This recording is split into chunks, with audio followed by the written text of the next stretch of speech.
이 시간 하나님께 예배드리겠습니다. 찬송가 570장입니다. 찬송가 570장 주는 나를 기르시는 목자. 우리 함께 찬송 드리겠습니다. 주는 나를 기르시는 목자요, 나는 주님의 귀한 어린 양.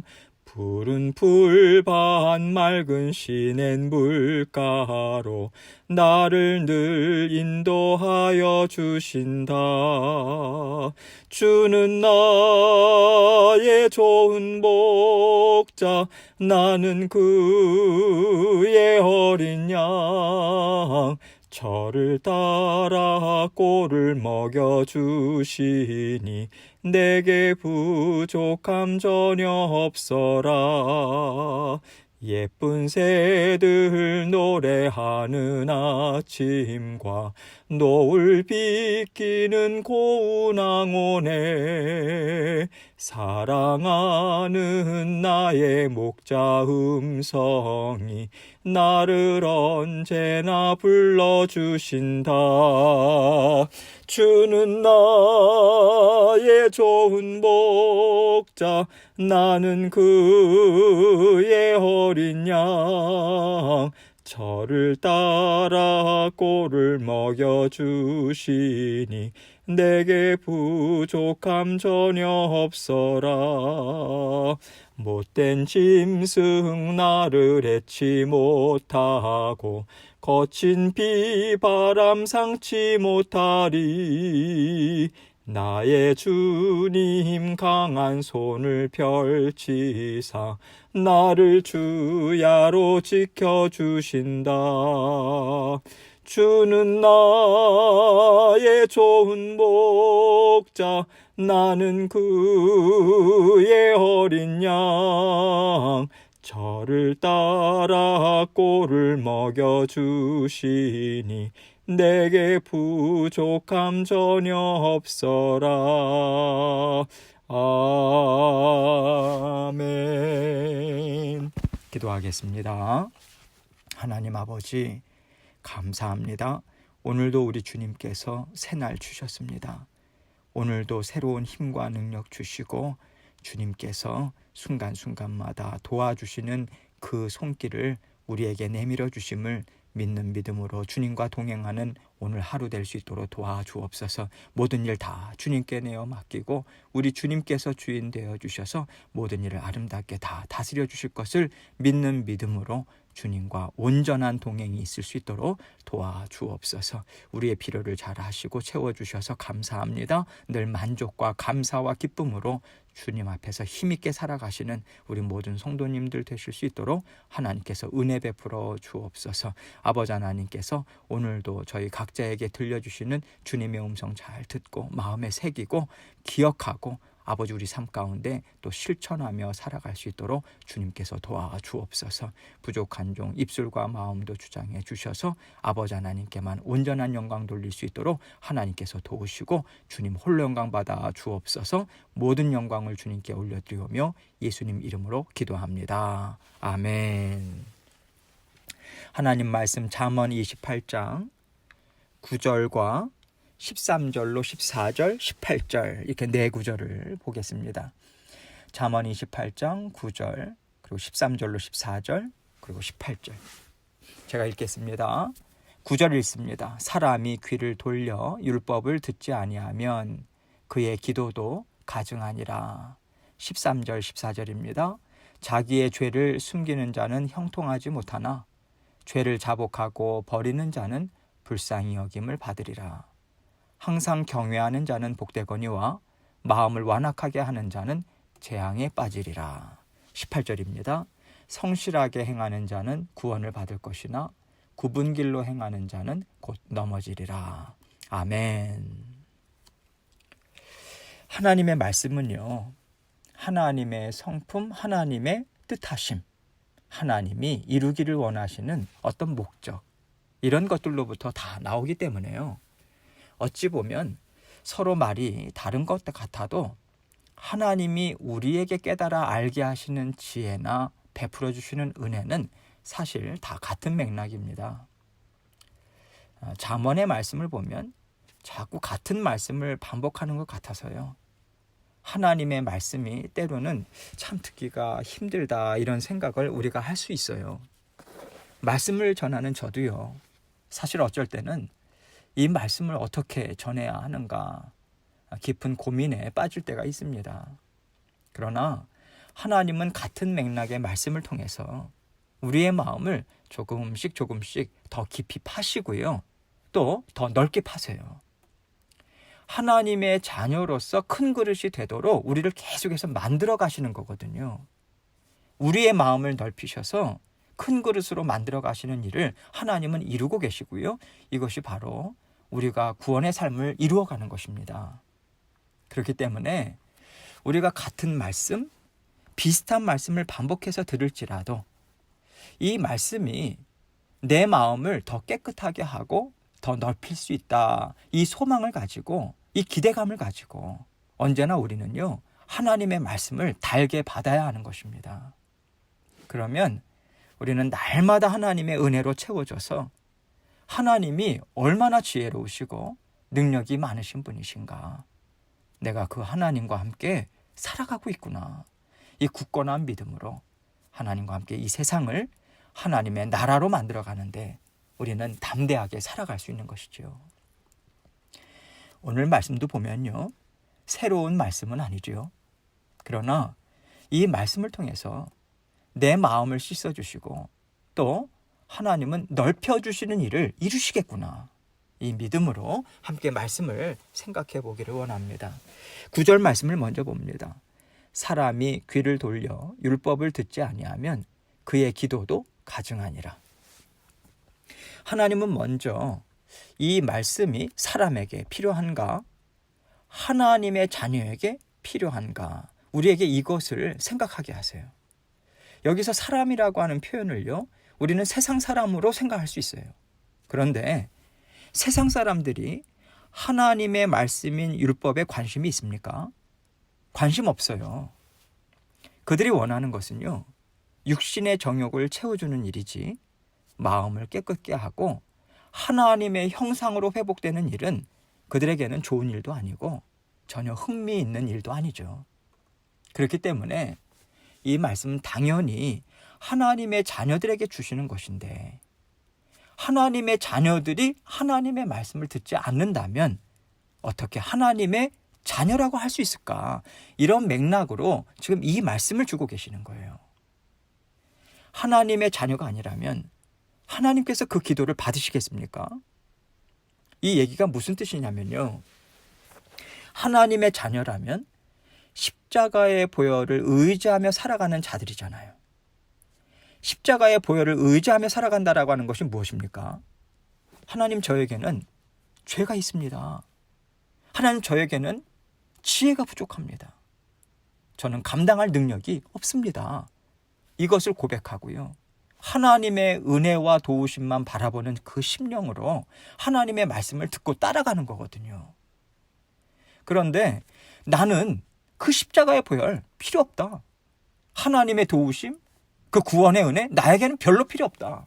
그 마음은요. 결국에는 하나님의 말씀을 저버리는 것이기 때문에 하나님은 십자가의 보혈을 의지하지 않는 자녀의 기도를 기쁘게 받으실 수가 없으신 것이죠. 그래서 하나님은 이러한 기도는 하나님 앞에서 가증한 것이다 라고 하는 의미로 말씀해 주고 있는 것입니다. 이 기도는 응답할 가치가 없다고 하나님은 판단하실 만하다고 이 말씀은 분명하게 증거해 주고 있는 것이죠. 이런 맥락에서 이 말씀을 우리가 반대로 생각한다면요. 그가 하는 기도를 기쁘게 들으시고 하나님께서 응답하신다면 하나님의 말씀이 그의 심령 가운데 있구나. 하나님을 의지하며 살아가는 자녀구나. 그 인정하심이 있는 것으로 우리는 생각할 수 있는 것이죠. 그래서 우리가 말씀으로 살고요. 그 삶을 하나님 앞에 올려드리는 기도를 드린다면 하나님은 언제나 우리에게 사랑의 마음을 담아서 가르쳐 주실 것입니다. 우리가 하나님께 구하는 것이 하나님의 뜻에 합당하지 않는다면 하나님은 우리에게요 깨달아 아는 지혜를 주세요. 그리고 깨끗게 씻어주시는 은혜를 베풀어 주십니다. 그리고 우리가 구하는 것이 하나님의 마음에 합하다면 하나님의 기쁨으로 이를 이루어 주시는 것이죠. 그렇기 때문에 하나님과 함께 살아가는 자녀들에게 가장 중요한 것이 무엇인가? 하나님이 중요하게 여기시는 것. 하나님이 우리의 기도를 들으시고 응답하실 만한 심령을 만드는 것. 이것이 가장 귀하지 않겠습니까? 중요한 일이 될 수밖에 없는 거예요. 왜냐하면 모든 일을 이루시는 분이 바로 하나님이신데 그 하나님과 우리가 어떻게 일을 이룹니까? 기도잖아요. 하나님과의 만남, 하나님과의 교제, 이 인격적인 관계를 통해서요. 우리가 하나님과 일을 이루어가는 것이죠. 그런데 우리가 하나님과의 관계가 틀어졌다. 하나님이 우리의 기도를 듣고 받아주시지 않는다고 한다면 우리의 삶 또한 피폐해질 수밖에 없는 것입니다. 그렇기 때문에 우리가 하나님과 정말 잘 살고 싶다. 기쁨으로 충만한 삶을 내가 살고 싶다고 한다면요. 하나님이 우리의 기도를 들어주실 만한 마음을 만드는 것이 우리에게는 가장 우선이 되어야 하는 것이죠. 그리고 13절은요. 그 우선이 되어야 하는 마음이 무엇인가? 그것에 대해서 이렇게 말씀해 주고 있습니다. 자기의 죄를 숨기는 자는 형통하지 못하나 죄를 자복하고 버리는 자는 불쌍히 여김을 받으리라. 깨끗한 마음을 갖기 위해서 우리가 첫 번째로 해야 할 일이 무엇인가? 하나님 앞에 죄를 숨기지 않고 고백하는 것이죠. 우리가 미처 알지 못하는 죄는요, 우리 스스로 고백할 수 없어요. 성령님께서 드러내서 깨닫게 해주시는 은혜가 있을 때만 우리는 하나님 앞에 회개하며 나아갈 수 있습니다. 또 하나님께서 우리에게 먼저 알게 해주시는 때가 있어요. 아, 내가 하나님께 너무 죄송하다. 그 마음이 들 때가 있잖아요. 이런 마음이 들 때마다 우리는 하나님 앞에 있는 그대로의 그 죄를 고백하면서 나아가는 거예요. 하나님 죄송합니다. 왜 죄송하냐면요. 제가 이러이러한 일을 행했습니다. 제가 이러이러한 일을 할 때 제 마음이 이랬어요. 그런데 이것은요, 하나님이 이렇게 살라고 주신 말씀, 하나님이 이것을 기뻐하신다고 하신 말씀을 제가 버린 것과 같습니다. 이렇게 하나님의 말씀에 비추어서 제가 이러이러한 잘못을 했습니다. 용서해 주십시오. 저에게 새 마음, 말씀에 순종하는 마음을 주십시오. 이렇게 고백하며 나아가야 하는 것이죠. 그럴 때 하나님은요, 우리가 죄를 지을 수밖에 없는 연약한 자녀들이라고 하는 것을 불쌍히 여기시고요. 우리의 죄를 깨끗게 하시고 하나님과 막힘이 없는 자리를 갖고 살 수 있도록 우리와 기쁨으로 함께 해주십니다. 이것이 바로 요한일서 1장 9절에서 만일 우리가 우리 죄를 자백하면 그는 미쁘시고 의로우사 우리 죄를 사하시며 우리를 모든 불의에서 깨끗하게 하실 것이요. 이러한 하나님의 약속에 담긴 의미인 것이죠. 14절 말씀 봅니다. 항상 경외하는 자는 복되거니와 마음을 완악하게 하는 자는 재앙에 빠지리라. 하나님을 경외하는 자가 누굽니까? 하나님, 제가 하나님을 사랑합니다. 저는 하나님을 존경합니다. 하나님의 모든 생각, 하나님의 마음, 이루시는 일이 다 옳으십니다. 그 믿는 믿음으로, 마음으로 제가 겸손히 하나님 말씀에 순종하겠습니다. 하나님 말씀해 주십시오. 그러한 고백으로 하나님을 따라가는 자녀인 것이죠. 그럴 때 하나님은요, 우리가 필요 없는 재앙에 빠지지 않도록 도와주세요. 우리의 죄로 인해서 겪을 수밖에 없는 어려움을 겪지 않도록 하나님은 피할 길을 내주시면서 우리를 인도해 주시죠. 하나님의 자녀로서 훈련받는 차원에서 더 아름답고 견고하게 세워주시기 위해서 주시는 그 훈련의 시간, 하나님이 복을 베풀어 주시는 고난의 시간만 우리에게 허락하시고요. 죄로 인해서 받을 수 있는 재앙은 피해갈 수 있도록 하나님은 우리를 도와주십니다. 이렇게 우리가 하나님의 말씀을 듣고 그 말씀으로 올려드리는 그 기도의 삶, 말씀에 순종하는 삶은요, 우리의 모든 삶을 윤택하게 하고 안전하게 하고 풍성하게 채우는 복을 받게 합니다. 하나님께서는 이러한 복을 받는 인생이 우리에게 있다고 지금 말씀을 해주고 계시고, 그 복을 받아 누리는 자리는 바로 하나님과 막힘이 없는 자리, 하나님이 우리의 기도를 기쁘게 받으시고 이루어 주시도록 우리가 마음을 깨끗게 하는 자리라고 지금 말씀해 주고 계신 것이죠. 18절 말씀 봅니다. 성실하게 행하는 자는 구원을 받을 것이나 굽은 길로 행하는 자는 곧 넘어지리라. 성실하게 행하는 자는 구원을 받을 것이나 라고 말씀하십니다. 이렇게 하나님 앞에서요, 마음을 깨끗이 하고 겸손한 심령으로 하나님의 지혜와 일하심을 인정하면서 쫓아가는 사람의 삶이 바로 하나님 보시기에 충성스럽구나, 참으로 성실하구나, 그 인정을 받는 삶인 것이죠. 그리고 하나님은요, 하나님의 말씀 안에서 살고 하나님 앞에 올려드리는 삶을 사는 자녀를 날마다 보호해 주시고요, 피할 길을 내어주시고요, 더 좋은 길을 열어주십니다. 하나님이 이렇게 우리의 모든 일을 아름답게 이루어 가시는 것이 하나님이 베풀어 주시는 날마다의 구원 아니겠습니까? 하나님께서 끄집어내 주시고 감추어 주시고 품에 안아 주시는 것이 날마다 하나님이 우리에게 베풀어 주시는 복이고요, 구원의 복입니다. 그러나 굽은 길로 행하는 자는 곧 넘어지리라, 이렇게 말씀하고 있어요.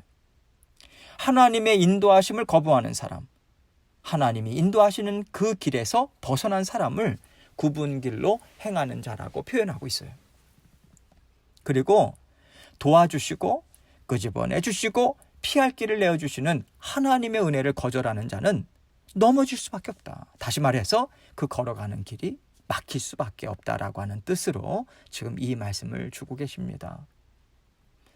우리가 이루기를 원하는 뜻이 있고요, 이 길이라면 나에게 좋은 것을 줄 것이다 라고 믿고 달려가는 그 길이 막힐 때 우리 마음에 낙심과 불안함이 있을 수밖에 없습니다.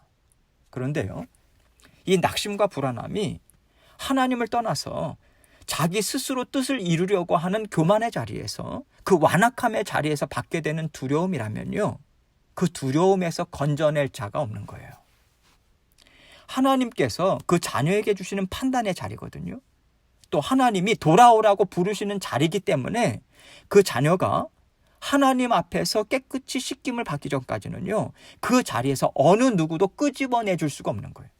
그래서 그 자리는 정말 두려운 자리고요, 떨리는 자리가 아닐 수 없는 것이죠. 여러분, 누구든지 완전한 사람은 없어요. 어떻게 우리가 실수하지 않고 넘어지지 않을 수 있겠습니까? 우리는 반드시 실수하고요, 우리는 넘어져요. 그러나 하나님이 베풀어 주시는 구원의 은혜 안에서 살아가는 자녀들은 안전합니다. 왜냐하면 하나님이 우리를 불쌍히 여기시거든요. 그리고 때를 따라 돕는 은혜로 보호해 주시고 우리를 깨끗이 계속해서 보혈의 은혜로 씻어주시기 때문에 그래요. 그리고 하나님은 하나님의 이 은혜를 감사함으로 받는 우리를 날마다 더 자라나게 하시고요, 더 지혜롭게 하시고요, 더 굳센 믿음으로 채워주셔서 우리가 하나님의 뜻을 힘있게 이루어가는 기쁨의 자리, 그 승리의 자리에 있도록 도와주십니다. 이것이 하나님의 말씀을 마음에 담고 살아가는 자녀들이 누리는 복인 것이죠. 그래서 우리는요, 어제 잘 못 살았어도 오늘 우리는 잘 살 수 있는 것입니다. 이것이 날마다 하나님께서 우리에게 베풀어 주시는 새로운 날인 것이고요, 풍성한 은혜고 복인 거예요. 우리가 오늘 하나님께서 주시는 말씀으로 내가 오늘 하루를 잘 살아야지, 하나님의 인도해 주시는 길을 내가 오늘은 잘 따라가야지, 그 마음으로, 새로운 마음으로 하나님의 말씀 붙잡고 살아간다면요, 하나님은 우리 마음의 원함, 우리의 모든 필요 보시고요, 들으시고 응답해 주십니다. 우리는 응답을 받는 오늘 하루가 되도록 하나님의 말씀 앞에서 살고자 우리는 애써야 하는 것이죠. 여러분, 우리는요, 하나님과 함께 살 때 언제나 안전하다, 이 믿음을 갖고 살 때 언제나 평안과 감사의 마음으로 하나님과 함께 모든 일들을 다 감당하며 살아갈 수가 있어요. 우리가 두렵고 떨림으로 일을 이룰지라도 하나님께서 도우셨다, 하나님이 인도해 주셨다라고 하는 믿음을 통해서 받는 감사와 기쁨이 얼마나 큰지요, 우리는 이 힘을 갖고 사는 거거든요. 그래, 나는 부족했지만 하나님이 나와 함께 하셨어. 하나님께서 도와주셨어. 하나님이 지금 나와 함께 하시기 때문에 나는 잘 살 수 있어. 다 괜찮아. 우리가 이것을 기대하면서 평안과 담대한 마음으로 하루하루를 사는 것 아니겠습니까? 이것이요, 세상을 살아가는 힘이 되는 것이고요, 우리에게 능력이 되는 것이죠. 우리는 이렇게 하나님의 은혜가 나에게 언제나 풍성하다라고 하는 것을 믿고 하나님의 말씀을 의지하면서 살아가는 하나님의 자녀들입니다. 오늘도 말씀을 의지하는 자리, 말씀을 주시는 하나님을 믿고 바라보는 그 자리에서 우리는 하나님의 은혜와 복을 받고 누릴 수 있다. 이것을 우리가 기억하시고요, 나를 사랑하시는 하나님, 변함없이 보호해 주시는 하나님, 나에게 순간순간마다 지혜와 능력을 주시는 하나님의 말씀만 꼭 붙드시고 오늘 하루도 주님과 함께 힘있게 전진하셔서 승리하시는 저와 여러분이 되시길 주님의 이름으로 축원합니다. 함께 기도하겠습니다. 하나님께서 오늘도 우리에게 힘과 능력 주시고요, 힘있게 살아갈 수 있도록 하나님께서 말씀의 은혜를 베풀어 주십니다. 말씀 기억하시고 오늘도 주님과 함께 힘있게 살아가기 원합니다. 모든 것을 다 드립니다. 하나님 다 책임져 주옵소서. 이 고백으로, 이 기도로 계속해서 기도하며 나아가도록 하겠습니다. 기도하시겠습니다.